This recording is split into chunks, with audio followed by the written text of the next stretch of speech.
Bismillahirrahmanirrahim. Assalamualaikum warahmatullahi wabarakatuh. Apa kabar anak-anak ustazah, siswa-siswi SDIT Harunia, khususnya kelas 3A?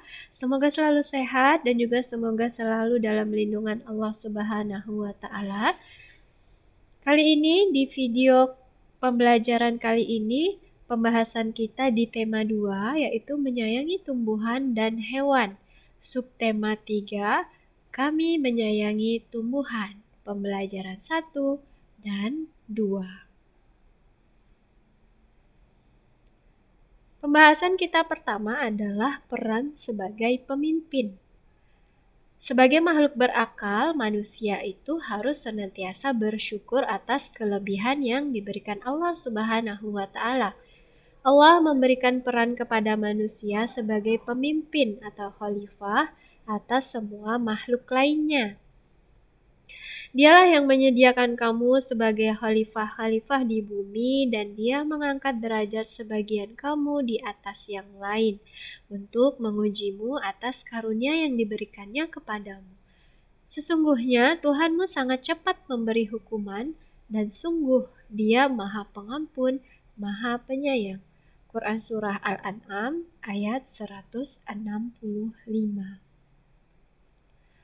Nah, anak-anak, peran sebagai pemimpin ini kita akan pelajari di dalam anggota keluarga kita terlebih dahulu, anak-anak ya, sebagai skup yang lebih kecil.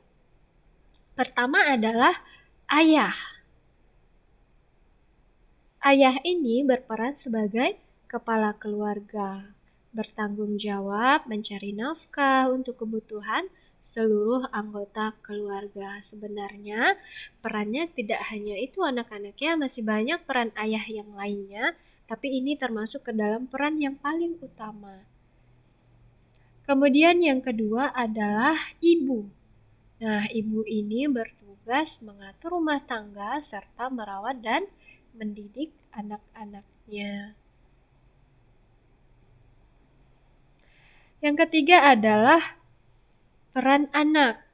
Nah, tanggung jawab anak adalah menghormati orang tua, belajar dengan tekun, dan membantu pekerjaan orang tua. Jadi sebenarnya tidak hanya ini saja tugas ayah, ibu, dan juga anak. Banyak lagi ya tugas-tugas dan peran yang lainnya yang bisa kita telaah nanti ketika misalnya ayah di rumah selain mencari nafkah, apa sih perannya? Ibu juga. Jadi selain memiliki kewajiban, setiap anggota keluarga juga memiliki hak. Seperti kita ketahui, misalnya ayah dan ibu itu memiliki hak untuk dihormati oleh anak-anaknya. Seperti itu anak-anak ya. Jadi tidak boleh kita menentang orang tua kita selama apa yang dikatakan orang tua itu adalah baik. Seperti itu. Kita sebagai anak harus menghormati orang tua. Itulah tugas seorang anak. Selanjutnya yaitu menggambar motif hias. Pernahkah kamu melihat kain batik, anak-anak? Tentu pernah ya. Nah, dalam kain batik itu terdapat motif hias. Batik dari setiap daerah memiliki motif hias yang berbeda-beda. Motif hias ini termasuk ke dalam gambar dekoratif. Gambar dekoratif adalah gambar hiasan dari gabungan beberapa motif seperti itu. Nah, pola ragam hias ini meliputi motif manusia misalnya, ada motif hewan atau motif tumbuhan dan ditambahkan kombinasi warna agar terlihat menarik. Bagaimana contoh pola ragam hias ini? Nah, seperti yang kalian lihat, ada garis lengkung-lengkung. Ketika digabungkan menjadi satu, biasanya membentuk motif yang indah anak-anak ya. Nah, ada juga yang motif bunga seperti itu. Nah, motif hias ini dapat kita lihat pada kain. Nah, itu lengkap itu model dan contoh-contoh motifnya anak-anak ya.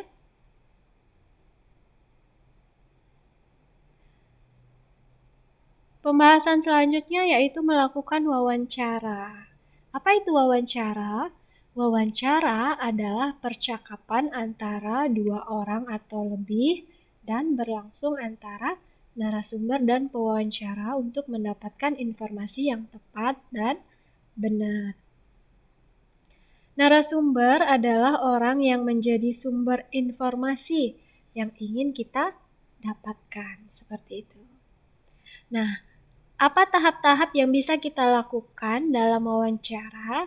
Yang pertama, sebelum wawancara. Apa yang bisa kita lakukan sebelum wawancara? Jadi, sebelum wawancara itu kita harus tentukan terlebih dahulu informasi apa yang akan kita ketahui. Misalnya, informasi tentang merawat tanaman hidroponik. Nah, seperti itu. Kemudian, hubungi dan buatlah janji dengan narasumber yang akan diwawancarai. Misalnya ada tetangga kalian yang menanam sayur hidroponik misalnya. Nah, kalian bisa membuat janji terlebih dahulu dengan tetangga kalian tersebut anak-anak ya. Kemudian yang ketiga, sebelum wawancara berlangsung, buat terlebih dahulu daftar pertanyaan dan juga bawa alat tulisnya. Jadi tujuan kita membuat daftar pertanyaan ini agar kita tidak blank nanti saat melakukan wawancara. Jadi kita punya poin-poin garis besar yang perlu kita ketahui tentang menanam secara hidroponik misalnya, seperti itu anak-anak. Yang keempat adalah pakailah pakaian yang sopan, seperti itu ya. Nah, itu hal-hal yang bisa kita lakukan sebelum wawancara. Yang selanjutnya adalah saat wawancara. Apa yang harus kita lakukan? Yang pertama, kita harus datang tepat waktu dan jangan sampai terlambat. Itu sebagai komitmen kita anak-anak ya. Kemudian yang kedua, ucapkan salam dengan narasumber kita. Kemudian yang ketiga, gunakan bahasa yang baik dan sopan. Yang keempat, wawancarai narasumber sesuai dengan daftar pertanyaan yang kita buat. Jadi agar tidak melenceng dari topik anak-anak ya, dari apa yang ingin kita ketahui seperti itu. Yang kelima, bersikaplah sopan dan santun.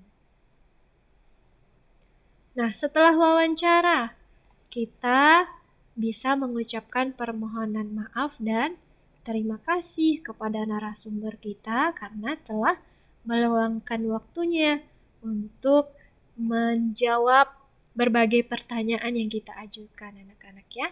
Yang terakhir, ucapkan salam kepada narasumber kita. Nah, sikap saat mewawancarai.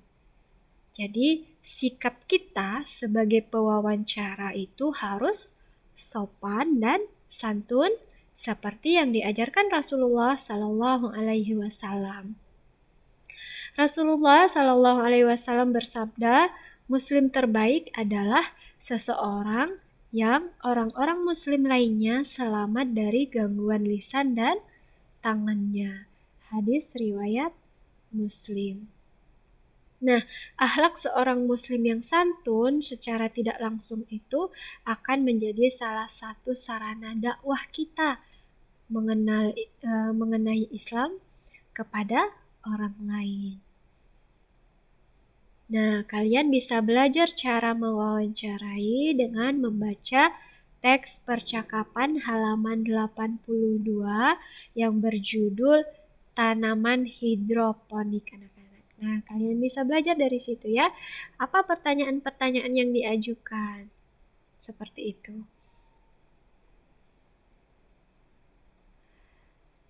Jazakumullah khairan kasir anak-anak sudah menyimak video pembelajaran Ustazah kali ini.